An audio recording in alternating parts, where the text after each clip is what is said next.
கர்த்தருடைய பரிசுத்த நாமத்திற்கு மகிமை உண்டாவதாக. மீண்டும் இந்த நிகழ்ச்சியின் மூலியமாக உங்கள் யாவரையும் சந்திப்பதிலே மிகுந்த சந்தோஷம். எல்லாரும் ஆசையோடு ரொம்ப எதிர்பார்ப்போடு இந்த நிகழ்ச்சியை நீங்கள் தினந்தோறும் பார்த்து கொண்டிருப்பது எனக்கு ரொம்ப சந்தோஷம். தொலைபேசியின் மூலியமாக நீங்கள் எங்களோடு பேசுகிறது, பகிர்ந்து கொள்ளுகிற ஒவ்வொரு காரியங்கள், ஜெபிக்கும்படியாய் சொல்லுகிற எல்லா காரியங்களுக்காக நான் ரொம்ப சந்தோஷப்படுகிறேன். உங்களுக்காக தொடர்ந்து ஜெபிக்கிறோம். கர்த்தர் உங்களை அதிகமாய் ஆசீர்வதிப்பார். இந்த வேளையிலும் ஆண்டுடைய வார்த்தைக்கு போவதற்கு முன்பதாக ஒரு சின்ன பாடலை பாடி ஆராதிக்க வேண்டும் என்று சொல்லி நான் உணர்த்தப்பட்டேன். அதனால் இப்பொழுது ஒரு பாடலை பாடி ஆராதிக்க போகிறோம். நான் பாடி நீங்கள் கேட்குறதுலாம் இல்லை, நீங்களும் என்ன பண்ணணும், இருக்கிற இடத்துல நல்ல பயபக்தியோடு தேவ சமூகத்தில் பாடலை என்னோடு சேர்ந்து நீங்கள் பாடி ஆண்டவரை ஆராதிப்போம். அதற்கு பிறகு கர்த்தர் நமக்காக வைத்திருக்கிற நல்ல ஒரு வசனத்தை நம்ம தியானிக்க போகிறோம். இதன் மூலமா கர்த்தர் உங்களை அதிகமாய் ஆசீர்வதிக்க போகிறார். அல்லேலூயா, ஆமென். அப்படியே இருக்கிற இடத்துல கண்களை மூடி ஆண்டவர் நோக்கி பார்த்து, ஆண்டவரே, நாங்கள் உம்மை ஆராதிப்பதற்கு எத்தனை பெரிய பாக்கியவான்களாக இருக்கிறோம் அப்பா. உம்மை ஆராதிக்கிற ஒரு பெரிய ஸ்லாக்கியத்தை எங்களுக்கு தந்திருக்கிறீங்களே, உமக்கு நன்றி. எத்தனை அன்பு நிறைந்தவர் ஆண்டவரே, நீர் எவ்வளவு இரக்கம் உள்ளவர் அப்பா. இன்றைக்கு நாங்கள் உம்மை நோக்கி பார்க்கிறோம். எங்கள் மத்தியில் உம்முடைய பிரசன்னத்தை நீர் வைப்பதற்காய் ஸ்தோத்திரம் ஆண்டவரே. பூவா பூவா போர்வையால் என்னை மூடுமையா, ஏசையா ஏசையா, அன்பினால் என்னை மூடுமையா. சொல்லுங்க, போவாஸ் போவாஸ் போர்வையால் என்னை மூடுமையா, ஏசையா ஏசையா, அன்பினால் என்னை மூடுமையா. ஆண்டவர் நோக்கி பார்த்து சொல்லுங்க, இதுவரைக்கும் நான் உலகத்துக்கு அடிமையா இருந்தப்பா. இந்த உலகத்திற்கு, ஆசைகளுக்கு, உலக இச்சைகளுக்கு அடிமைப்பட்டு போய் இருந்த ஆண்டவரே, ஆனால் இப்பொழுதோ உம்முடைய அன்புக்கு என்னை தாழ்த்தி ஒப்பு கொடுக்கிறேன். உம்முடைய மிகுந்த இரக்கத்திற்கு, உம்முடைய சிலுவையின் பாடு மரணங்களுக்கு என்னை தாழ்த்தி ஒப்பு கொடுக்கிறோம்ப்பா. உமக்கு நான் இனி அடிமையா இருக்க என்னை தாழ்த்துகிறேன் என்று சொல்லுங்க.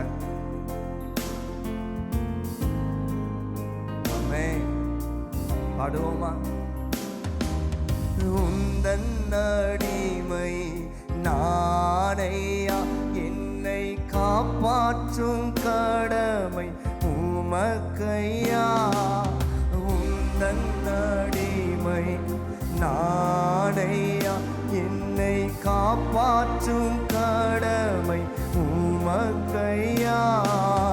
பூவாஸ் பூவாஸ் போர்வையால் என்னை மூடுமையா, ஏசையா ஏசையா, அன்பினால் என்னை மூடுமையா. ஆண்டவர் ஆராதிப்போமே. அவருடைய கல்வாரி மகிமை இந்த வேளையில் இறங்கி கொண்டிருக்கிறது. அப்போஸ்தலனாகிய பவுல் சொல்லுகிறார், இந்த உலகத்தில் இருக்கிற எத்தனை பாடுகள் வந்தாலும், உலகத்தில் எவ்வளவு வேதனையின் வழியாய் நான் போனாலும், மரணமோ ஜீவனோ கிறிஸ்துவின் அன்பை விட்டு என்னை பிரிப்பது எது என்று சொல்லி அவர் தேவனோடு அவர் பேசுகிறாரே.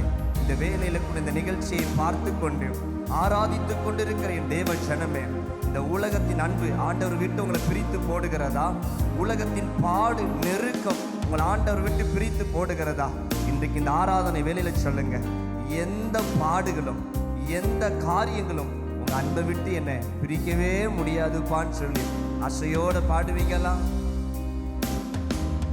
வேதனையோ வேறு சோதனையோ எதுவுமே என்னை பிரிக்காதையா. வேதனையோ வேறும் சோதனையோ எதுவுமே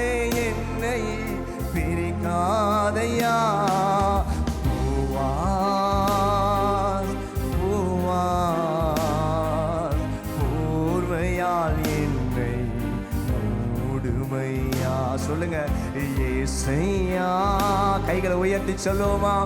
ஏசையா உம் அன்பினால் என்னை மூடுமையா, ஓய்வின்றி கதிர்கள் பொறுக்கிடுவே, வேறொரு வயல் நான் போவதில்லை, ஓய்வின்றி கதிர்கள் பொறுக்கிடுவே, வேறொரு வயல் நான் போவதில்லை. என்னோடு ஆராதித்துக் கொண்டிருக்கிற என் தேவ ஜனமே, உம்முடைய சமூகத்திலேயே நான் இருப்பேனே தவிர உங்கள் சமூகத்தை விட்டு நான் வேறொரு இடத்திற்கு போகவே மாட்டேன்பா. மரியாள் இயேசு தன் வீட்டுக்கு வந்த உடனேயே இயேசுவின் பாத தருகாமையிலே அமர்ந்திருந்தாளேன். இயேசுவின் பாத தருகாமையில் அமர்ந்திருந்தவளை பார்த்து இயேசு கிறிஸ்து சொன்னார், மரியாளோ எடுபடாத நல்ல பங்கை பெற்றுக்கொண்டான். இந்த நிகழ்ச்சிக்கு முன்பதாக இருந்து ஆண்டவரை ஆராதித்துக் கொண்டிருக்கிற தேவ பிள்ளையே, ஆண்டவருடைய பாதத்தை பிடித்து கொள்ளுங்க. உங்க பாதமே எனக்கு தஞ்சம் அப்பா, உங்க பாதத்தை விட்டு நான் ஒரு நாளும் போக மாட்டேன் என்று சொல்லி ஆசையோடு சொல்லுவீங்களாம். ஓய்வின்றி கதிர்கள் பொறுக்கிடுவே, வேறொரு வயல் நான் போவதில்லை, ஓய்வின்றி கதிர்கள் பொறுக்கிடுவே, வேறொரு வயல் நான் போவதில்லை.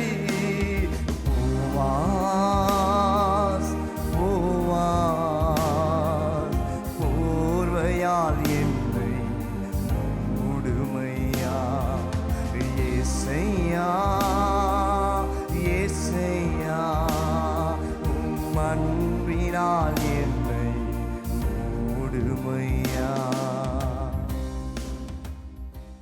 கர்த்தருடைய நாமத்திற்கு மகிமை உண்டாவதாக. இப்பொழுது இந்த பாடலை பாடி நம்ம இணைந்து ஆராதித்தோம்.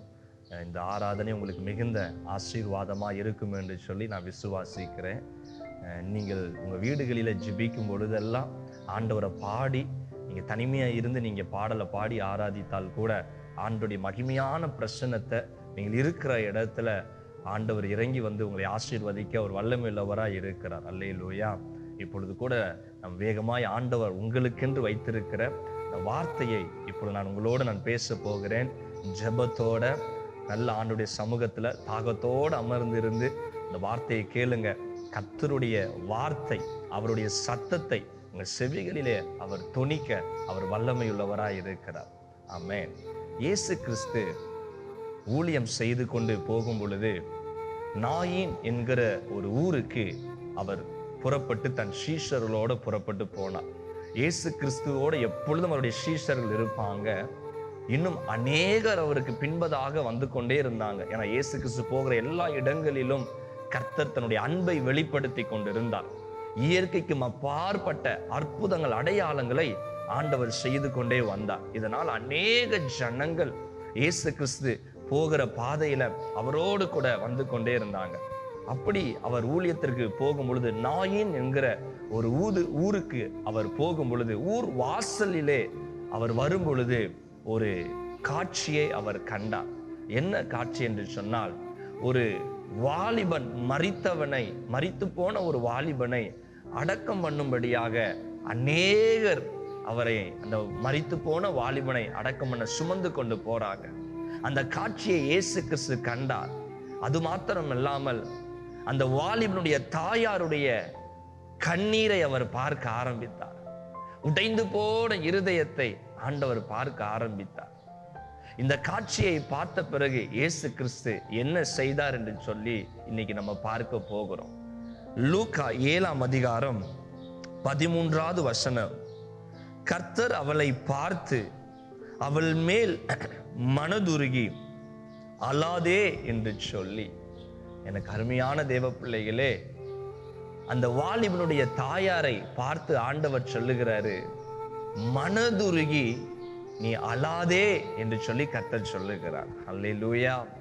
இந்த தாயாருடைய வாழ்க்கை குறித்து அந்த நாயின் ஊர்க்காரர்கள் எல்லாரும் அறிந்திருக்கிறாங்க. இவள் ஒரு விதவையானவள், கணவனை இழந்தவள், இவளுக்கு வேறொரு பிள்ளைகள் கிடையாது, ஒரே ஒரு மகன் தான், இந்த வாலிபன் மாத்திரம்தான். இந்த குடும்பத்துக்கு துணை என்பது வேற யாரும் கிடையாதுப்பா. 2 பேர் தான் இவங்க வாழ்க்கையை வாழ்ந்து கொண்டிருந்தாங்க என்பதை அந்த ஊர்க்காரர்கள் அறிந்திருந்தார்கள். ஆனால் இயேசு கிறிஸ்துவுக்கு எதுவுமே தெரியாது தானே. ஆனா இயேசு கிறிஸ்துவுக்கு மற்றவர்கள் சொல்லித்தான் இவருடைய பாடு கஷ்டம் தெரிய வேண்டும் என்பது அல்ல. இயேசு கிறிஸ்துவுக்கு அவளை பார்த்த மாத்திரத்திலேயே இயேசுவுக்கு தெரிந்து விட்டது, இவருடைய வாழ்க்கையில எல்லாவற்றையும் இழந்து போனா, இந்த விதவையானவள் எல்லாவற்றையும் இழந்து போனா என்பதை பார்த்து வேதம் சொல்லுகிறது, அவர் மனதுருகி அழாதே என்று அவர் சொல்லுகிறார். அல்லேலூயா. எனக்கு அருமையான தேவ பிள்ளைங்களே, ஆண்டவருடைய இருதயம் உடைய ஆரம்பிச்சிச்சு. அந்த சகோதரியை பார்க்கும் பொழுது அவருடைய இருதயம் உடைந்தது. அவர் மனதுருகி என்று சொல்லப்பட்டிருக்கிறது. காரணம் இல்லாம இந்த நிகழ்ச்சியை உங்களை பார்க்க வைக்கலைங்க. ஆண்டவர் உங்களோட பேசுவதற்காகவே, உன் காயப்பட்ட இருதயத்தை அவர் இன்றைக்கு சரிப்படுத்துவதற்காகவே, உன் உடைந்து போன இருதயத்தை தேவனுடைய வார்த்தையினால கட்டுவதற்காகவே இன்றைக்கு இந்த நிகழ்ச்சியை உங்களை பார்க்க வைத்துக் கொண்டிருக்கிறார். இந்த சத்தத்தை உங்களுக்கு கேட்க பண்ணி கொண்டிருக்கிறார்.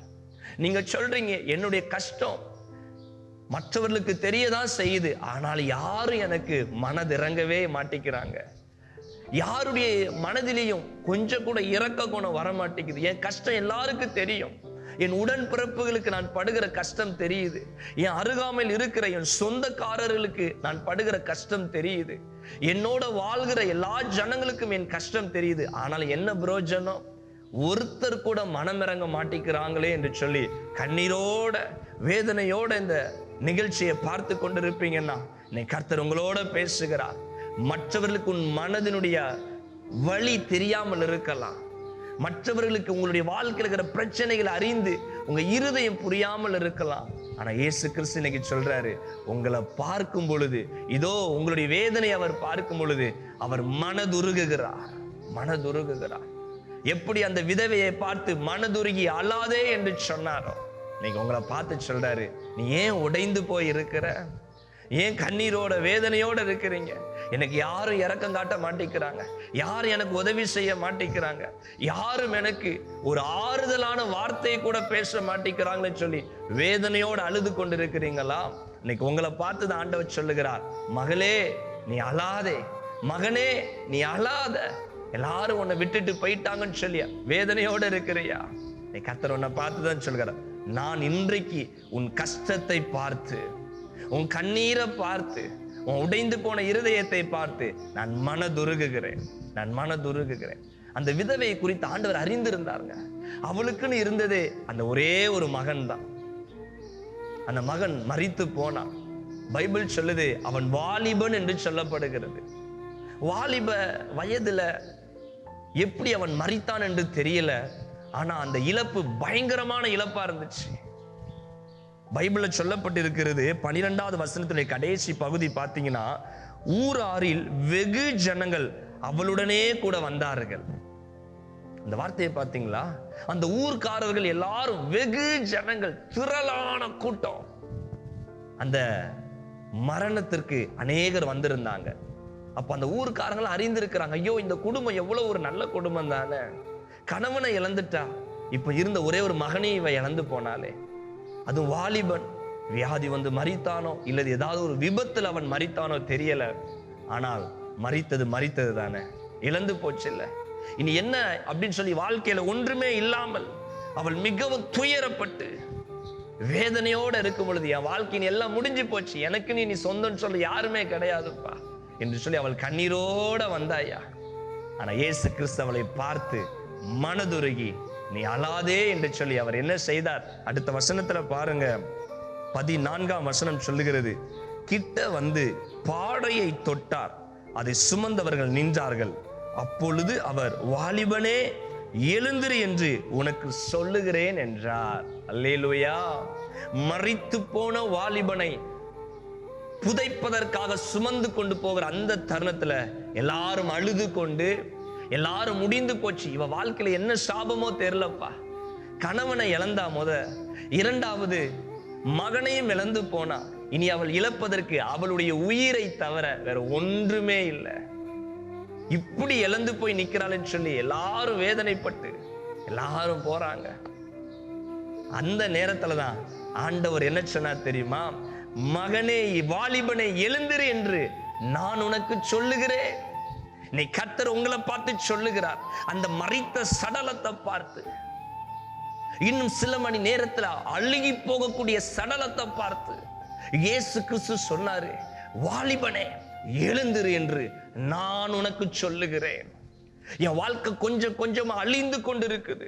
என் வாழ்க்கை கொஞ்சம் கொஞ்சமா கண்ணீரிலையும் வியாதியிலையும் கடன் சுமையிலையும் நான் செத்து கொண்டிருக்கிறேன். நான் இன்னும் வாழக்கூடிய காலம் கொஞ்ச காலம்தான். என்ன நினைச்சு நீங்க மனம் உடைந்து போய் மிகுந்த பாரத்தோடு இந்த நிகழ்ச்சியை பார்த்து கொண்டிருக்கிறீங்களோ, கர்த்தர் உங்களுக்கு தான் சொல்றார், நான் உனக்கு சொல்லுகிறேன், நீ மீண்டும் எழுந்திருப்பாய். நீ மீண்டும் ஜீவனோட எழுந்திருப்பாய். உன் துக்க நாட்கள் இனி முடிந்து போகும் என்று கர்த்தர் சொல்லுகிறார்.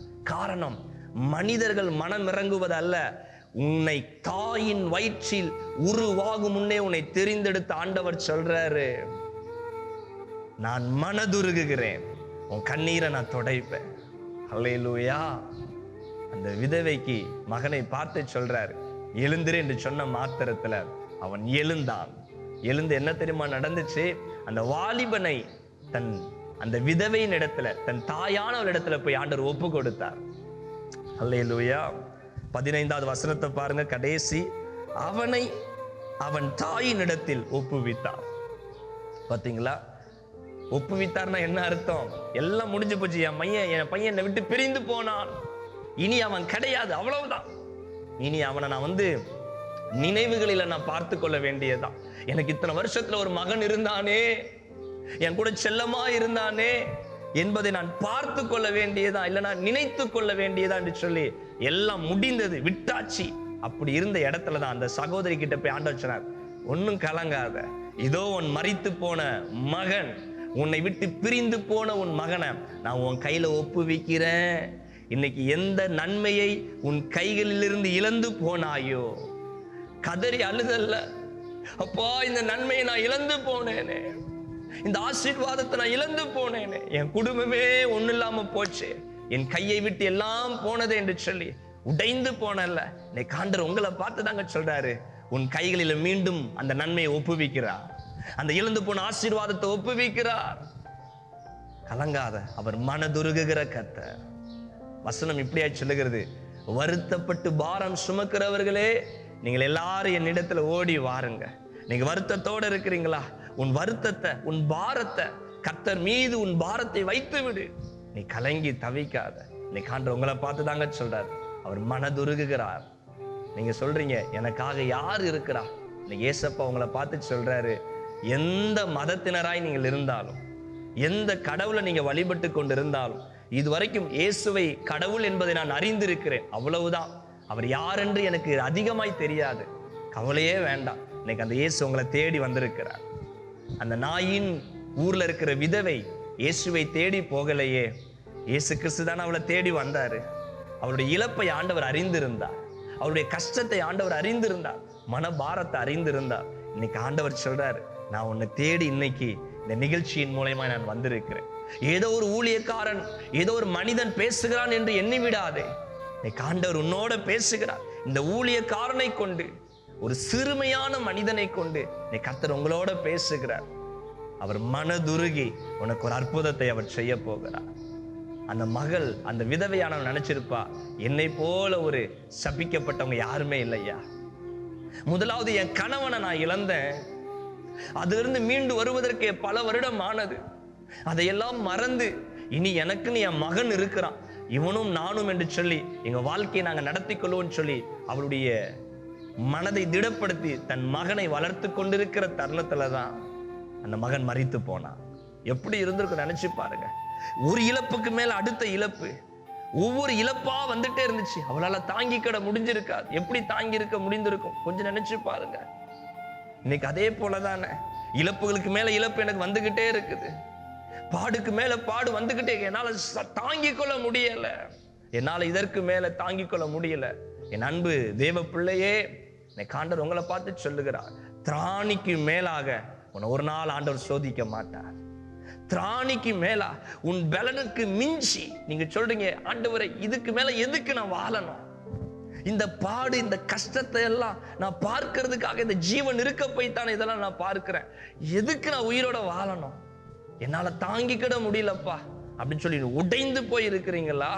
இன்னைக்கு ஆண்டவர் உங்களை பார்த்துதான் சொல்றாரு, இழப்பை சந்தித்த என் அன்பு தேவ பிள்ளையே, கர்த்தர் இன்றைக்கு உனக்காய் அவர் மனதுருகி ஒரு அற்புதத்தை அவர் செய்ய போகிறார். இன்றைக்கு நம்ம இணைந்து ஜெபிக்க போகிறோம். நிச்சயமா பாருங்க, உன் இருதயத்தில் இருக்கிற அந்த காயங்கள் இனி மாறும்.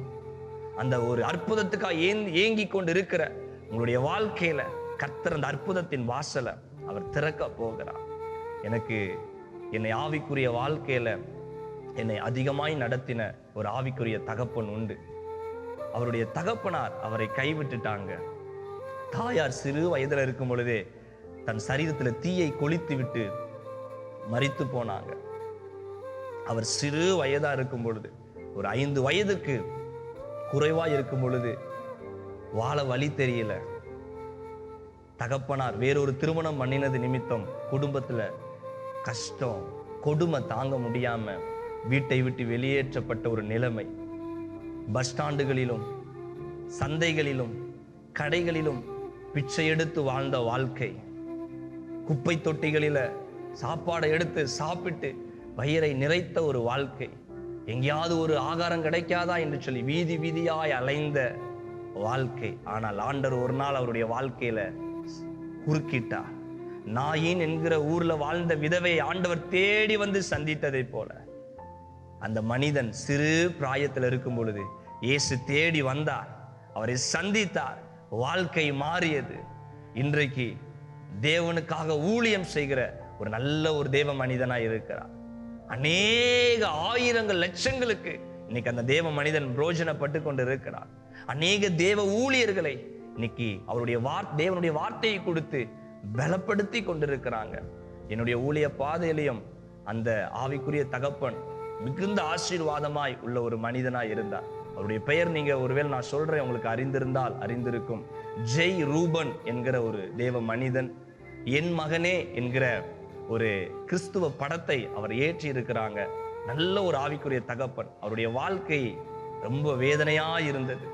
எல்லாரும் கைவிட்டாங்க, ஆனா ஆண்டவர் கைவிடவே இல்லை பாருங்க. அல்லேலூயா. அவருடைய வாழ்க்கையை குறித்து தகப்பனார் மனதுருகல, சொந்தக்காரங்க மனதுருகல. நான் தற்கொலை பண்ணி செத்து போன பிறகு என் பையனை யாரு காப்பாத்துவாங்கன்னு சொல்லி அந்த தாயார் கூட நினைச்சு பார்க்கல. அவங்களுக்கு இருந்த பிரச்சனையில தன் ஜீவன் போனா போட்டுன்னு சொல்லி தன் குழந்தைகளை நினைக்காமல் அவர்கள் இறந்து போனாங்க. ஆனா இயேசு கைவிடவே இல்லைங்க.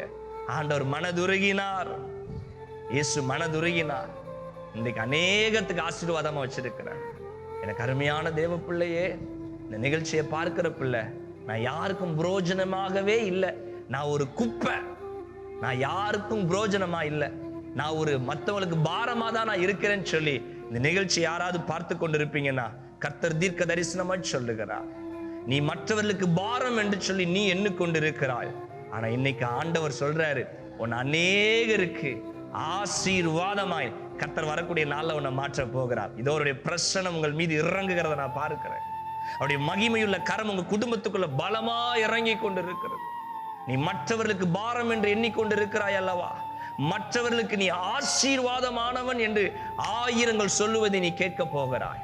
அநேகர் சொல்லுவாங்க, இவரை கொண்டு நான் ஆசீர்வதிக்கப்பட்டேன், இந்த சகோதரியை கொண்டு நான் ஆசீர்வதிக்கப்பட்டேன் என்று ஆயிரங்கள் சொல்லுகிறத உங்க காதுகள் கேட்க போகிறது.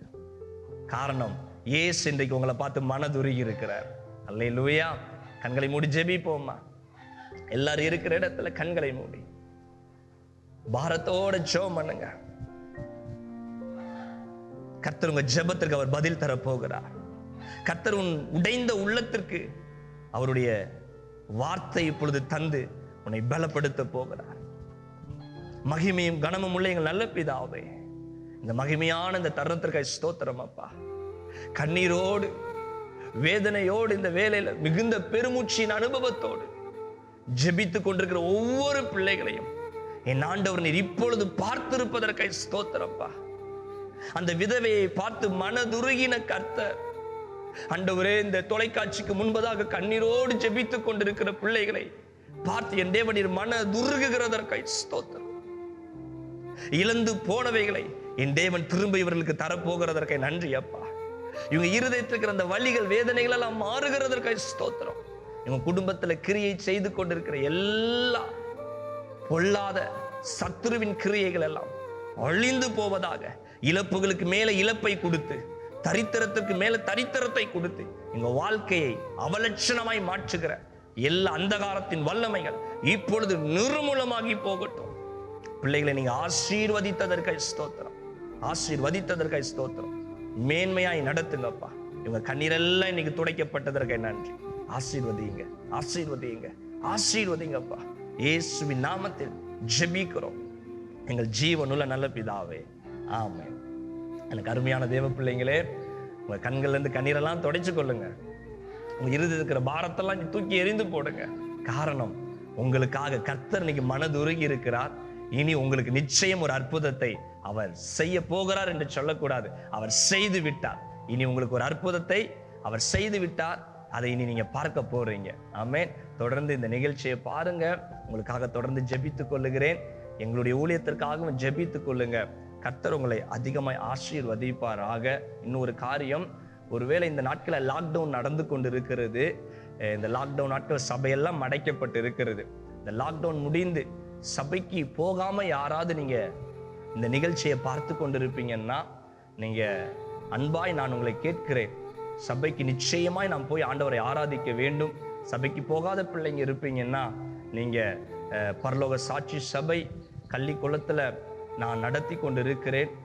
நீங்க தாராளமா என்ன பண்ணலாம், ஆராதனைக்கு புறப்பட்டு வரலாம். ஞாயிற்றுக்கிழமை 10 மணிக்கு இந்த ஆராதனை ஆரம்பிக்கும்.